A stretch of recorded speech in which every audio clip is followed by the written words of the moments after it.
What's up, Fortress Dwellers? It's Manny Brandon with Manny's Fitness Fortress, the citadel of power. Guys, today we're going to talk about a very serious topic. Why the majority of black women or African American women do not work out, why they do not want to work out, and why they don't find the time. And before we get into it, this is not a female black woman bashing video. These are statistics, data. This is all data that is accurate and factual. 80% of black women are overweight or obese. The long and short of it is they are lacking exercise. They are lacking exercise or the desire to perform it. We're going to get into all that coming up right now.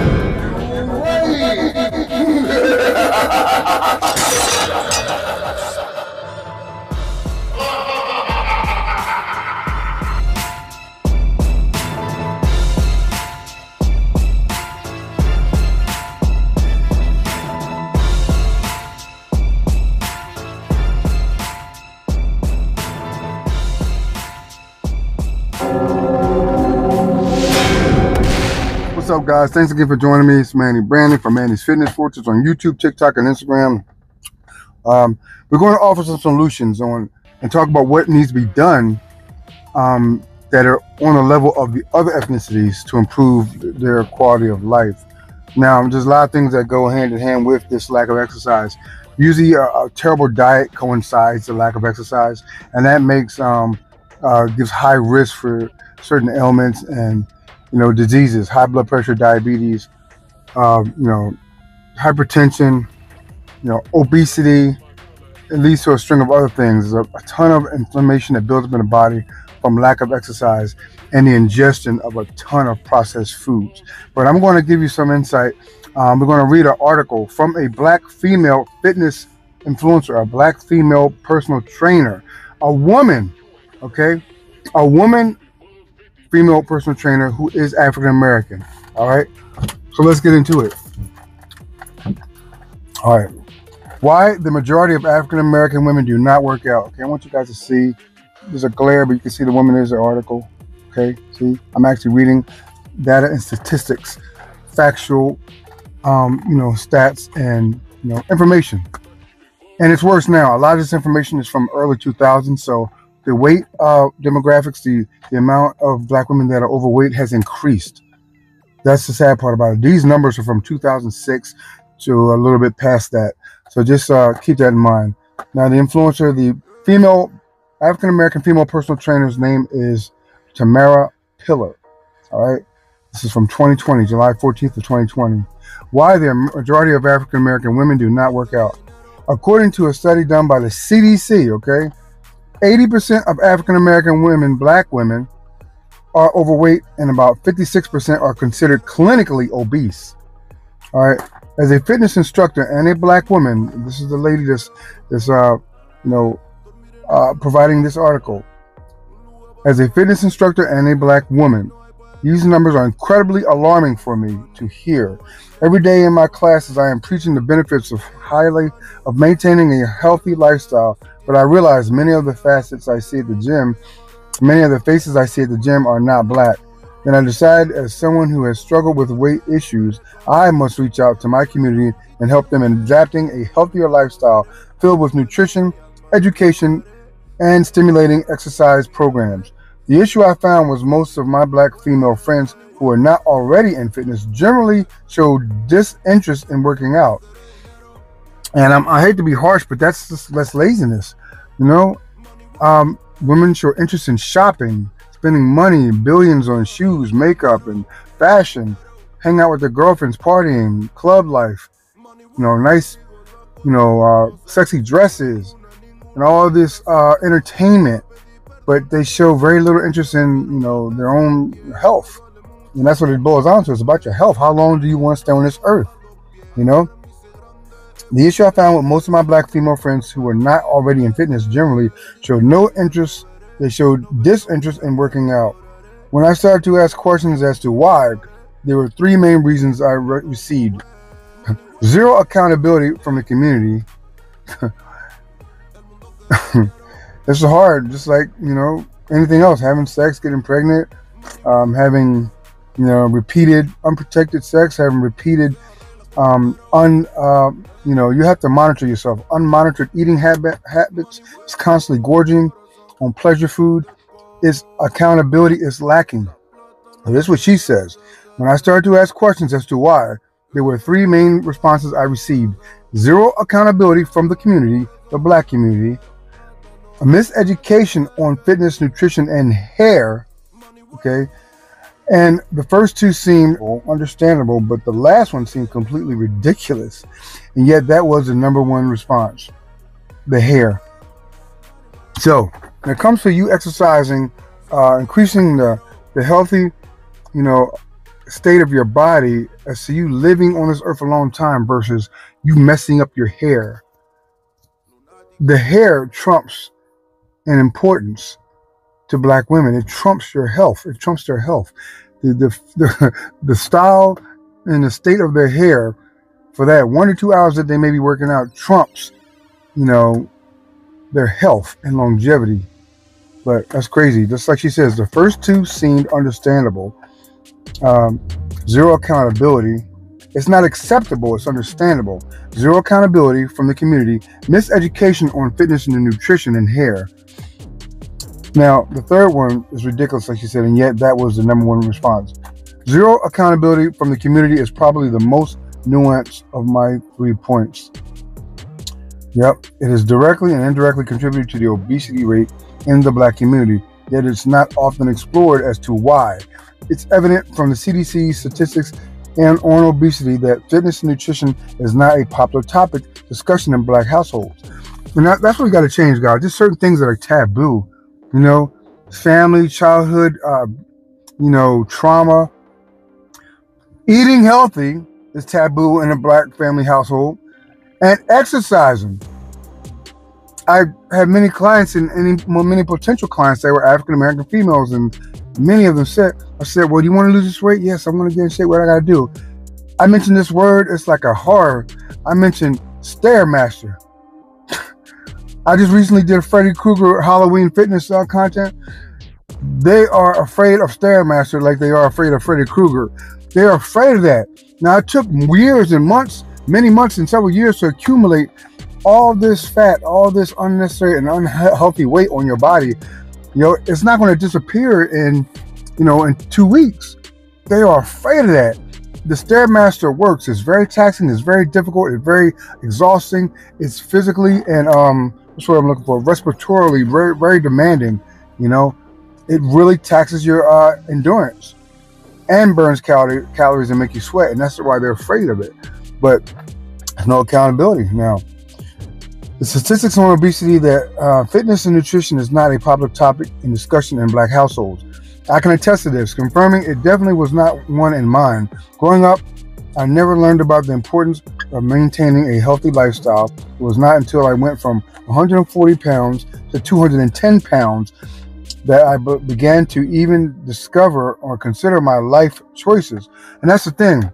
Many of us in the African-American household, we grew up on African-American fried food, mashed potatoes, that's, all kinds of fatback grease in there, fried chicken, fried everything, macaroni and cheese, fatback put in the greens, and the collard greens that were cooked so long, they no longer maintain the color, the bright, vibrant green, which is an indicator of a vibrant nutrient density. They no longer retain that. All right. Now, she goes on to say, even after gaining all that weight, aside from my father, I still had zero accountability from my community. Like, you good, girl, just eat. Go ahead, have this. It's good. Get on some tasty my food. Come on, Big Mama wants you to eat this good food. No accountability. Even though their daughter is literally growing in front of them. Like a blimp. Literally growing. And within months, you can see people growing. That's how bad the processed food situation is, and the things that they're putting in the food that make you crave it. All right. When I speak of accountability, I mean addressing a loved one's weight when it's clearly an issue. And that's the thing. Nowadays, they call it fat shaming. They call it unnecessarily blaming, a type of prejudice almost. And the thing is, a lot of girlfriends keep other girlfriends down. Instead of saying, girl, you're getting kind of big, let's go to the gym. Girlfriends don't even hold each other accountable. And a lot of times in the group, you'll have a thin girl, you'll have a immediately built and shaped girl friend, and then the other couple may be medium build, average, and then you'll have that big one or two big obese girlfriends, and they all just go along like nothing's going on, instead of taking her to the side and say, girl, listen, we love you. Your weight's getting kind of dangerous. Let's go to the gym, or like, let's me and you take a Zoom class or a spinning class. Girls don't do that. Women don't do that for each other, not in the Black community. And this is facts. But they do engage in competitiveness and scrapping and talking about guys and relationships, and they come together on all kinds of nonsense like that and gossip, but not about self-care, real self-care. I ain't talking about, skincare and finding good Epsom salt baths and avocado mask. That's self-care. Self-care about your weight. You got to have some restraint when it comes to putting just any and everything in your mouth, ladies, especially in our community. All right. Now she goes on to say, when I speak of accountability, I mean addressing a loved one's weight when it's clearly an issue, having open dialogue with each other about healthy weights, goals, and being proactive in the war against obesity. I will admit I am guilty of being defensive when my father criticized my weight gain, but I now realize his accountability has probably saved me from a lifetime of weight-related issues and ailments. That's right. You control your own destiny. You control your own health destiny by what you put in your mouth and how frequent you put it in there. All right. Now she goes on to say, ultimately, his accountability defeated the lack of motivation in me. His accountability defeated the lack of motivation in me and ignited the fire within to finally begin my fitness journey. Sometimes that's what we need.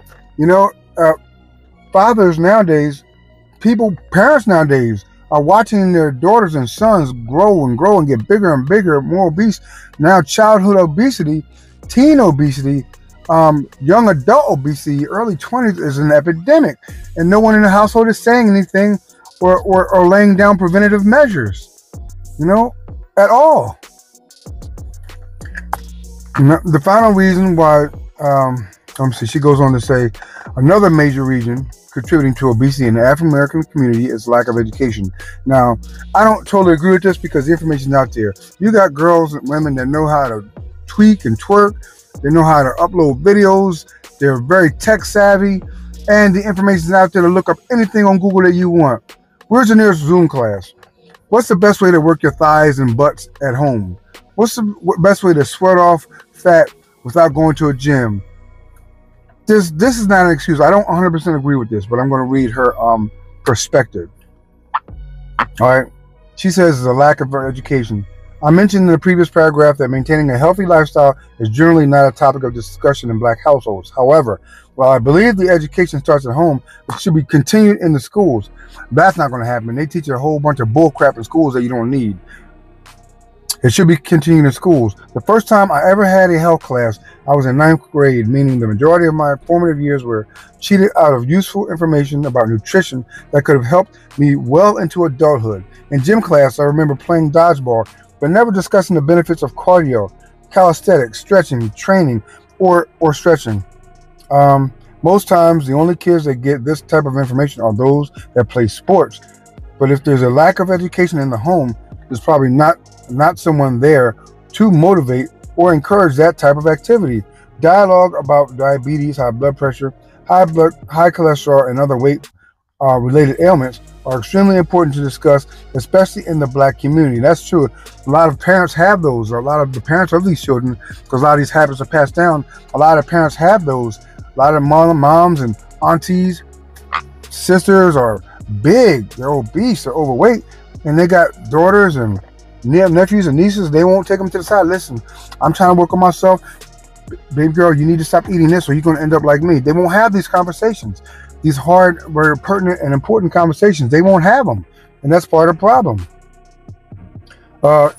Dialogue about diabetes, high blood pressure, high cholesterol, and other weight-related ailments are extremely important to discuss, especially in the Black community.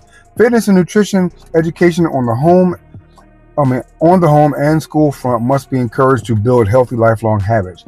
Now she goes on to say the final reason why African American women do not work out, in my opinion, ridiculous, though I am subconsciously guilty of it as well. There's definitely been times when I have skipped workout because I was afraid to sweat out my hair. Now, it's well known that black women spend anywhere from $50, $60 to $300, even more, for hairdos and hairstyles. All right. Black women's hair is of a different consistency and texture than Anglo-Saxon hair, European hair, Indian hair, Asian hair. But you have to adapt and adjust. You cannot just bypass fitness, in lieu of having a pretty head of hair, but having high blood pressure and diabetes. You can't do that, ladies. You cannot do it. All right? Now, there have definitely been times where I've skipped workouts because I was afraid to sweat out my hair. Hair is extremely supreme and cherished in African American community, even being immortalized in the song "Don't Touch My Hair" by singer Solange, which explains importance of black hair and why black women are so steadfast and at times obsessive over their hair. African American women spend $1.2 trillion on hair each year, and that number is projected to rise to $1.5 trillion by 2021. On a side note, a lot of this stuff, the Asian stores and people that sell black women's hair, the extensions, the fake hair, they're already imbued with the chemicals that cause cancer. And braiding your hair too tight can cause alopecia and cancer. So there's the alternatives that are out there, but they're not like in the mainstream media that do discuss and provide options for healthy, fake hair, healthy extensions and stuff like that. But they're very few and far between. But the majority of hairs that come from overseas, from whatever, China, India, these distributors, they're imbuing the hair products with chemicals, like 100% of them, almost all of them. So you have to look into that, ladies. So this lifestyle is not just causing you your physical health, but your internal health. Alzheimer's and all that kind of stuff has been linked to this. This includes everything from hair extensions, wig installations, and hair maintenance tools. With price tags this hefty, it's no surprise that black women prefer hair over fitness. I don't know if I agree with that. Ain't nothing more important than my health. Due to the nature of black women's hair, it's usually kinky, of course, curly or dry, which doesn't mix well with sweat. Absolutely. If you have straightened your hair and you sweat, it would immediately revert back to its normal state, thus wasting all the money and time you invest in your hair. How about just wearing it curly and kinky in a fro, like your natural state? How about that? Not trying to be or monitor or convert your hair to the form of other ethnicities. How about just wearing your hair naturally, like they do? I don't know. That's just a thought. I know it's a little bit more maintenance, but hey, health is more important than looks. And natural kinky hair afros and women can be styled to look amazing. Just go back to Pam Grier, 70s, baby. All right. Now, this includes everything from hair extensions, wig installations, blah blah blah. And it goes on to say, if you straighten your hair and you sweat, it will immediately revert back to its natural state, thus wasting all the money and time you invested in your hair. But choosing hair over fitness, you have put yourself at a disadvantage with your health. And while we all love to have nice hair, we must put that type of effort into our bodies as well. More effort into your bodies than your hair. One thing, I don't want to hear nothing, but some guys have long hair. But if it comes to our health of our hair, we get up and take care of that first. That's the difference between men and women. And they say, oh, we can do anything a man can do, this, that, and the other, and women should rule this and lead this. Women are more emotional. Caring about your hair is an emotional decision. A logical decision. You got to get up and maintain those workouts that the doctors told you to get, or your trainer, to keep your high blood pressure down, to open up those capillaries, and you're worried about sweating out your hair. A guy's going to say, damn, the hair, I'm going to do this right here because this is more important for longevity. That's the difference. Women are more emotional. Men are more logical and methodical in all decisions, really. It's not a knock. That's the way God made you, and it's good. But there's certain things as far as your health. If you let your health get out of whack, you got to double down and get serious about getting it back right. As a fitness instructor, Wow. As a fitness instructor, it is my duty to teach people how to maintain healthy lifestyles. But as a black woman, it is also my duty to actively combat obesity in my community. This means examining why we have zero accountability in the black community. And I'm glad she said that, because if a guy said that, you would say, "Oh, you're bashing women." It's not incorrect. It's facts. We have zero accountability in the black community when it comes to our weight. I watched our women blow up in the last decade. She goes on to say there are definite ways to work around these issues, but if at first it starts with you choosing health.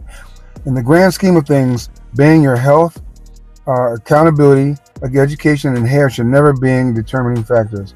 I'll read that again. But it starts with your choosing health. In the grand scheme of things being your health, accountability, education, and hair should never be the determining factor. Yeah. And ultimately, it's easier to repair a sweaty blowout than a lifetime of preventable weight-related ailments, diabetes, high blood pressure, cancer, obesity, hypertension, all kinds of other things. So that was her take, that article. That was an article from an African American, okay? An African American female fitness trainer. Okay, that was her. Now, there's another article. I'm not going to be too long-winded on this, but I want to read this to you guys as well, too.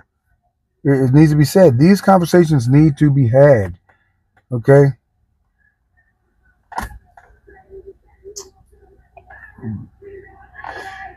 It's crazy that even has to come down to this. Now it says, many studies, this is by Charlene Thomason from the Sport Journal. Many studies cite that women of African descent have lower physical activity levels and are more sedentary than white counterparts. The lack of exercise among black women results in them experiencing compromised life quality and reduced life expectancy. To combat the striking rates of cardiovascular-related disease and to increase habitual exercise, health promotion interventions have been initiated designed for black populations. And we need those, like, desperately. Numerous studies indicate women of African American descent have lower physical activity levels and are more sedentary than white counterparts.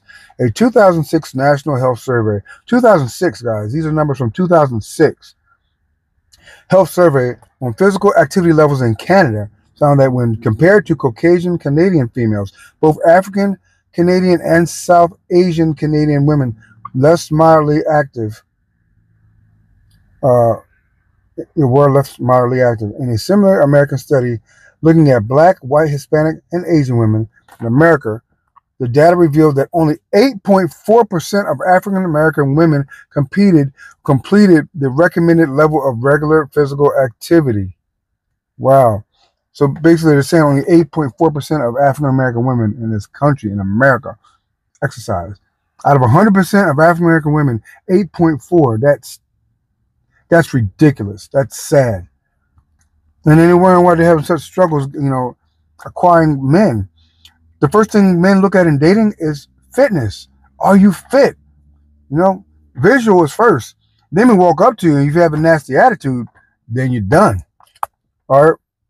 In an effort to combat these striking rates of cardiovascular-related diseases and complications among women of African descent and increase their habitual exercise movement, a number of health promotion interventions have been initiated. So it goes on to say, wow, this is crazy. They're actually trying to create, initiatives to help. And the thing when companies and different programs like this are put in place, very little black women take advantage of them. They're too much, they're worried about twerking and money and Instagram. It's ridiculous.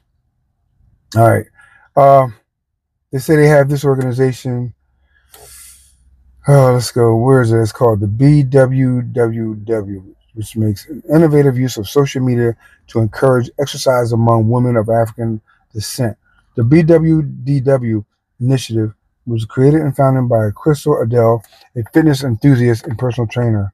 Okay.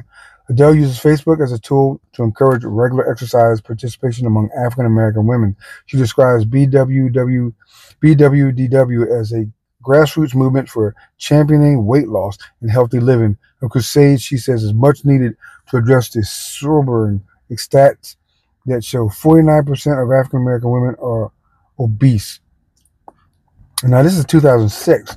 Now, while approximately 66% are overweight, that was 2006. It's 2024 now. So you see what I'm talking about, guys? In 2006, about 50% of African American women were morbidly obese, and 66% were overweight in 2006. So now in 2024, that number is over 80% as far as overweight, and I believe over 60% obese. That's crazy. So guys, that's just a little insight coming from a black woman fitness trainer. So it's not a video with a black man coming at women. The reason why I'm doing this video is because I love my black women. I love our queens. But you have to maintain and hold yourself accountable like a queen. You have to carry yourself like a queen, you know? And overweight and obesity stifles a higher quality of life. You can't run like you should. You can't maneuver in life like you should. Take care of your kids. Run in the kitchen. Cook. Clean. Go to work. Just walking up a flight of stairs. Who does that anymore? You go to a hotel, you know, like the towers in Atlantic City. They're a commodity and amenity, the elevators, but it's crazy. I never seen anybody walking a stairwell. That's exercise right there you can do. You need to, if you can't get to the gym right now, you need to start doing physical activities even outside of the gym that are like common everyday things, commonplace things. So I love you, my sisters. Please subscribe to the channel for more health, fitness, content related information like this.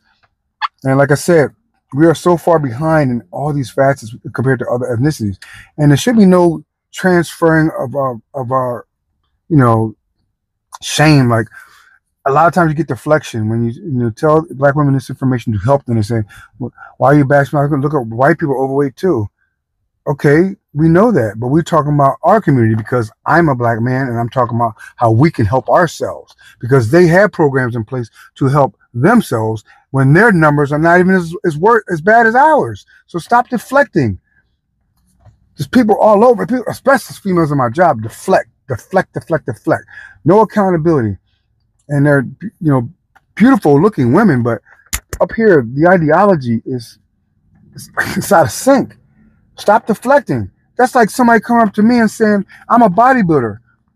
Saying, well, man, you play 6th place in this show because you're not big enough and you need more density in your lower back and more sweep on your thighs. Well, yeah, but that guy over there, these white guys, their legs are small too. I got better arms than him. Men don't do that. Only our ladies.